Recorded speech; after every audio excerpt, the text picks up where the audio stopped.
Bismillahirrahmanirrahim. Assalamualaikum warahmatullahi wabarakatuh. Saya Nur Fathia binti Fadil bersama sahabat saya Nur Aminah Husna binti Imrah akan tadabbur surah Al-Rahman ayat 13. Firman Allah Subhanahu wa taala fi kitabihil aziz, a'udzu billahi minasyaitonir rajim. Fabi'ayyi ala'i rabbikuma tukadziban. Yang bermaksud, maka nikmat Tuhanmu yang manakah yang kamu dustakan? Setelah meneliti ayat 13 dalam surah Al-Rahman, ayat ini sebenarnya bertujuan untuk kita sentiasa mengingati bahawa semua nikmat itu datangnya dari Allah Subhanahu Wa Taala dan Dia juga mahukan kita untuk sentiasa merafakkan kesyukuran kita kepadanya. Kita perlulah bersyukur akan nikmat yang Allah berikan ini dan kita perlulah melihat nikmat yang diberikan sebagai tanda kesyukuran. Disebabkan nikmat-nikmat ini diberi oleh Allah Subhanahu Wa Taala, maka kita perlu merendah diri dan sentiasa mengingati Allah Subhanahu Wa Taala.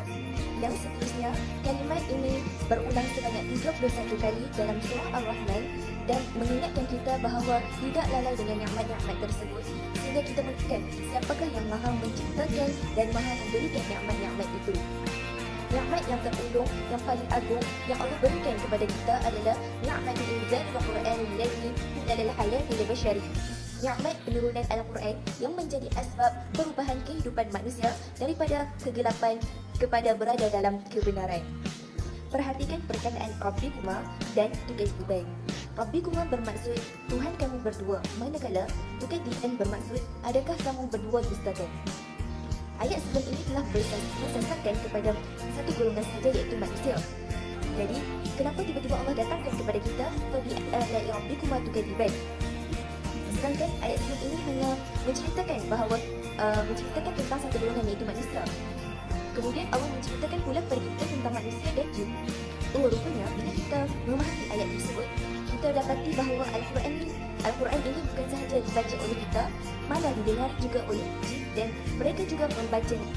Itu merupakan satu kejutan kepada kita dan menjadi juga tanda tanya kepada kita, jin pun baca Al-Quran, macam pelik lah kan?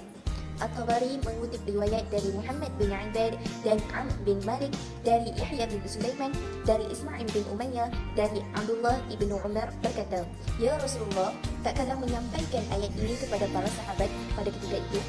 Setelah baginda selesai membacakan ayat ini, baginda pun bertanya, "Kenapa kamu berbeza dengan jin?" Maka para sahabat pun menjawab, "Apa yang berbeza ya Rasulullah?" Maka Rasulullah menjawab, ketika disebut ayat fabi'ayyi ala'i rabbikuma tukadziban, maka mereka yakni jin akan menyebut dan mereka akan menjawab, tidak ada satu pun nikmat yang kami dustakan wahai Tuhan kami. Berdasarkan hadis ini, tidak dapat diketahui bahawa mereka yang manusia benar-benar tidak tahu ataupun tidak faham apa yang dibacakan oleh Rasulullah, sehingga kan mereka yang terdiam setelah baginda menghabiskan bacaan ayat tersebut. Cuba kita tengok satu relatif dalam surah Nuh juzuk 29 dan selepas surah adalah surah Jin.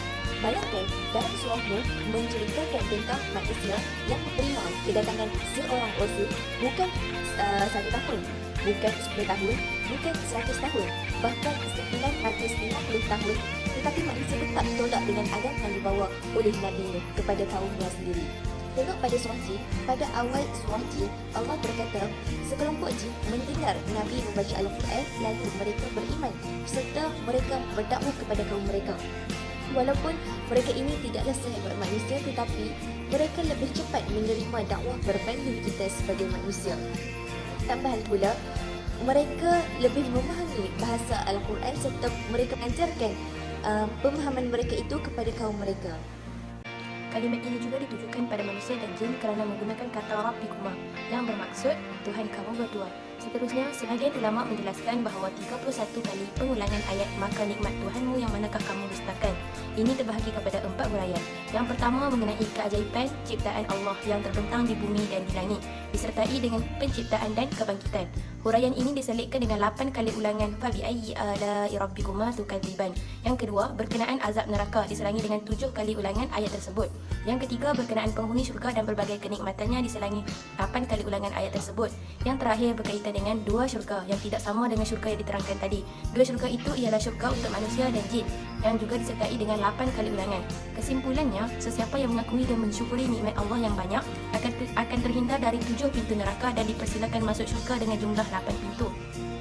As-Suyuti menyatakan bahawa tadabbur melibatkan penelitian mendalam yang membabitkan unsur hati yang serta-merta tunduk mentaati Allah. Hasil tadabbur akan menambahkan iman dan penghayatan amalan.